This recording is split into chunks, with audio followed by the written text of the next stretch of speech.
skies today and a high of 70. It's 57. I'm Doreen Michaels.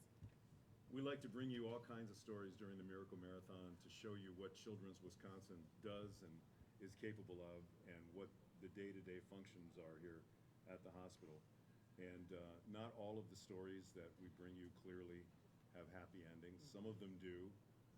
But the bottom line is that whatever you as a family are going through, whatever your child is going through, whatever it might be, Children's Wisconsin is the place to be. In fact, Children's is particularly well known for its expertise in epilepsy and seizure disorders, and is a level 4 pediatric epilepsy center, which is the highest level designated by the National Association of Epilepsy Centers. Children's, by the way, has the only level 4 freestanding pediatric epilepsy center in the entire state.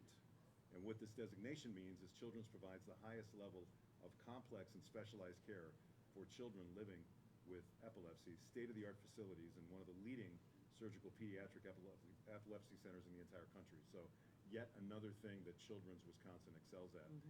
Joining us right here to talk about that is Ann Broker. Ann from Mequon. Ann, good morning. How are you? Hi, good morning. I'm good. And who's this big young fella next to you here? He is my favorite middle son, Danny. Favorite middle son, Danny. Mom of 3 boys. By the way, yeah, I was just going to say, we've had a lot of boy moms. Yeah, and a lot of moms of 3 boys. Yeah, yeah. And Danny, how old are you? I'm 16. 16 years old. Yeah. And how tall are you? I think it's like 6'3" right now. Okay. 6'4", And something. you're probably not done. I was going to say, and it looks like you got a few more inches, and you go to Marquette High School. Yeah. Sports? Any sports? Yeah, I do basketball and golf there. Okay. Excellent. So Ann, 3 boys, Danny's in the middle. You and your husband last summer are in Italy. Yep. Who's Trip of a lifetime, right? Who's watching the kids? Who's watching the boys? Grandma and Papa. Okay. My So parents. your parents? Yeah. All right. So you get this trip of a lifetime, you go away, and what happens? I see my youngest son is calling me, and I had been declining and telling him I'd call him back when we were in the hotel on Wi-Fi. And for whatever reason, I picked up the phone and he said, "Mom, Papa thinks Danny's having a seizure." Wow. And I said, "Okay, well, where's Grandma? She's out shopping."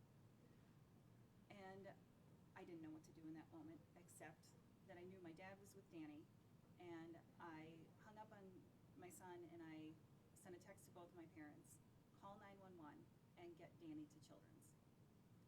All right, so Danny, take us to that day. What was going on with you? Well, I was caddying that day, and I didn't really have too much to eat, but I had like a lot of fluids and stuff in me.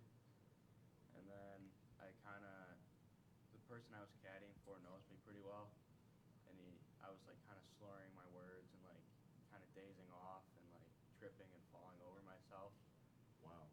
Which is clearly not normal. Yeah, not normal at all for me. And so he's like, "All right, I'm just gonna send you home." So I go home, and like my grandpa's trying to have a conversation with me, and I'm like not responding well. And then I go up to my room. I'm like laying down, and then my grandpa comes up, and I just start like he sees my eyes roll back, and I was just shaking like violently. So you were having a seizure? Yeah, at that point. Yeah. How scary for your dad. And had he ever had anything like this before? He had something odd about 11 months prior that just, it was again the slurring words, not really making a lot of sense, and it wasn't who he normally is. I don't know if he had a seizure because he went up to his room then after that and laid down, and then he came down probably an hour later and was just a little kind of lethargic and just tired, but okay. And so I just thought, all right, well. So was it because your dad went and checked on him the moment that he checked on him that he saw what was going on? I think so. That made that difference? Because he could have just woken up again later and been okay again. Yeah. All right, so your dad and mom or whoever gets Danny here, and then what do they do? And by the way, how do you guys immediately try to change your plans and come over? We tried to. We only had another day left. Oh, okay. We tried to come home a day early, but we were just dealing. We couldn't leave right, Yeah. Right, It yeah. doesn't as work it was that way happening. Obviously, always. yeah, you're in another country. It But doesn't work, yeah. thankfully for modern technology, my mom FaceTimed me talking to the doctor. And so I was really comfortable with everything that they were telling us, and he was able to pass, all the tests that they do, like pushing and pulling, and then asking him questions, like what day it is, things like that. And so then he was discharged. We had flights home. They were very complicated, and so we just decided to stay another day because he seemed fine. And what's the official diagnosis was for Danny and prognosis as well? When he was in the ED, Yeah. I don't even remember. I didn't really have one. It Yeah. was, like, they didn't really do anything for my brain because I thought it was like a heart thing at first. Okay, all So right. then you were okay, you answered all the questions, right? They thought, Yeah. okay, we'll send you home. Yeah, and You he- guys come home from Italy, and Yeah, then he what went back to happened? caddying the next day too. Yeah. He was fine. We went back to caddy. Yeah. Yeah. What happened when we got back was I just wasn't settled by it. I was thinking back to the thing that had happened 11 months prior, and I thought, I'm going to just run this past Dr. Paley. And he had his well visit scheduled for, I don't know, a few weeks after that. And I called her and I said, hey, maybe we can discuss this in a few weeks when I see you, but this is just not sitting well with me. Actually, no, I sent her a note. But she called me, and she called me after hours, and she listened to everything I had to say, didn't rush me off the phone, and I mean, it was like 6:30, I'm sure she wanted to eat dinner, whatever it was, but really listened thoroughly, and at the end of our call, she said, yeah, I'm not settled by this either. And she said, I'm gonna call you back, I'm gonna figure out what I think next steps should be. And then she did, she called me back, and she said, I want him to go back to cardiology, I want another EKG run, because it was a little bit off, and she said it could just be that it was, the excitement of being in the emergency department. And she said, and I also want him to go to neuro.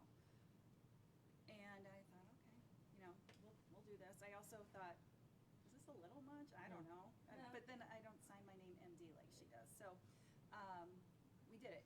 Cardiology was normal, fine. And then we met with the neurologist, and he first step was an EEG. And as the tech was putting the stuff on his head, she said, okay, so this is pretty routine. If there's anything that the doctor sees, he'll call you. Otherwise, it'll be in my chart, and you'll still get a phone call. And I said, okay. Well, a few hours later, I missed a phone call from Children's, and I thought, oh my gosh, what is this? And it was the neurologist. I called him right back, and he said, I'm diagnosing him with generalized epilepsy. Oh. And I was shocked, and I said, well, I mean, like how bad? Because I Yeah. don't know, because he's a healthy kid. I mean, Right, you've seen him, yeah. he's It's hard to tall, like it process. just. He's a big, didn't really- strapping, yeah. Yeah. healthy-looking young And man. he said, it's unequivocal. And I said, oh. So you were okay. looking for that little Yeah. window of maybe there's Like, it's not that big Yeah, a deal. Yeah, right. No, Mhm. it was. So then we had an MRI, and the MRI was normal, thankfully. And he's been on medicine, and he had another EEG in December, and it showed his brain is normal. Wow. Wow. So now you're working on getting your driver's license? Is that what I hear? Yeah. That's great. And that's the scary thing, that we didn't know this. No, I mean, Yeah. not that he's driving. I know, but the timing of that was Yeah. hilarious. It is a little scary. It is scary when your No. kids learn to drive, but yes, Yes. we get it. But that he was 15 and beginning to drive, and if we didn't have this diagnosis, if we didn't have Dr. Paley pushing, saying, you know what, I'm not Yeah. settled by this either, it would be so scary to have a child with epilepsy out there driving, undiagnosed Right. epilepsy, not treated. Undiagnosed, right. And now with yeah. medication, he's under control, and you're Yeah. able to drive. And you know That's what, awesome. we should probably say this, that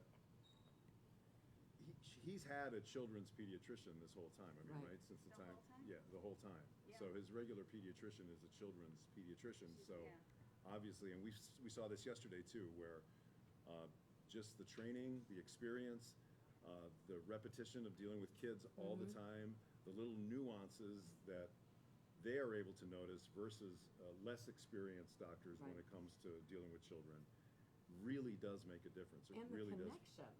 Right, To yes, be able right. to say, I'm gonna call neurology at Children's right now and talk with whomever. Right. As opposed to, another pediatrician who does a, great job, I'm sure, but just doesn't have that immediate, I'm gonna get you to Children's right now. Danny, does this slow you down at all? No. No, Not really. not at all. Okay, you No. just take your medication and you're good to go. Yeah, pretty much. That's awesome. Well, continued health and success Yeah. and good luck, and I'm guessing about 6'7" by the time you're done. I know. He looks like he's still stretching out. He's a very healthy-looking young guy. You would never know. Never know. And Michael and Charlie, your other boys, no problems with them at all in Not terms with of health? epilepsy. No? But, like I was saying before we got on air, all three of our boys have needed specialty care at some point in their life, and Dr. Paley has been wonderful at shepherding us to these various specialties. You do a great job here. They really do. Thank you so much for sharing the story. Anna, it was nice to meet you. Danny, nice to meet you as well. Thank you. And once again, yet another thing Children's does. You're helping families like this whenever you help the Miracle Marathon. Please call and make a difference in the lives of these kids and families. 414-337-WKLH, which is 9554.